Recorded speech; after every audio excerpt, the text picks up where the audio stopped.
भारत किती धावांनी किंवा किती विकेट्सने जिंकला तर सेमीफायनल पक्का आहे।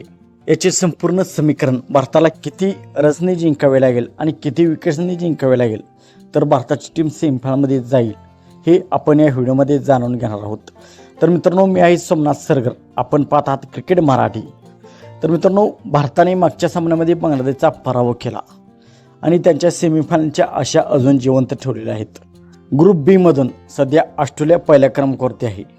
ऑस्ट्रेलिया सध्या सेमीफायनलचा दावेदार आहे। तर भारत आणि साऊथ आफ्रिका यांच्यामध्ये दुसरा संघ सेमीफायनलसाठी कोण जाणार हे ठरणार आहे। तर त्या दोन्ही टीमांचे अजून एक सामने शिल्लक आहेत। भारताचा सामना ऑस्ट्रेलिया विरुद्ध शिल्लक आहे, हा कठीण सामना असणार आहे आणि साऊथ आफ्रिकेचा सामना बांगलादेश विरुद्ध असणार आहे।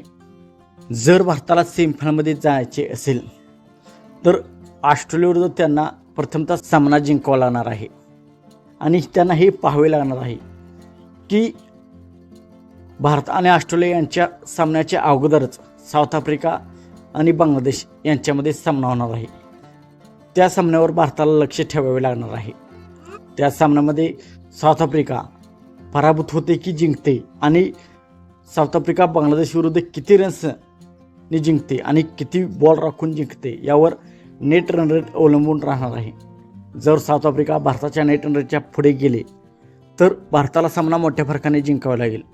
मोठ्या फरकाने विकेट राखून आणि बॉल्स राखून साऊथ आफ्रिकेची टीम जर भारताचे नेट रन रेट क्रॉस करू शकली नाही तर भारताला फक्त ऑस्ट्रेलिया विरुद्ध सामना जिंकावा लागणार आहे।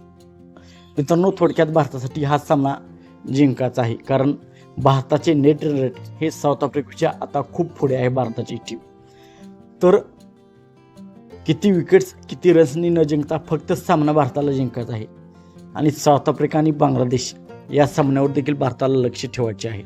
तर मित्रांनो, आपणास काय वाटते, भारताची टीम ऑस्ट्रेलियाचा पराभव करून सेमीफायनलमध्ये प्रवेश करेल का?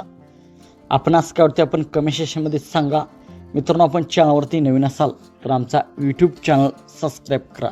थँक्यू।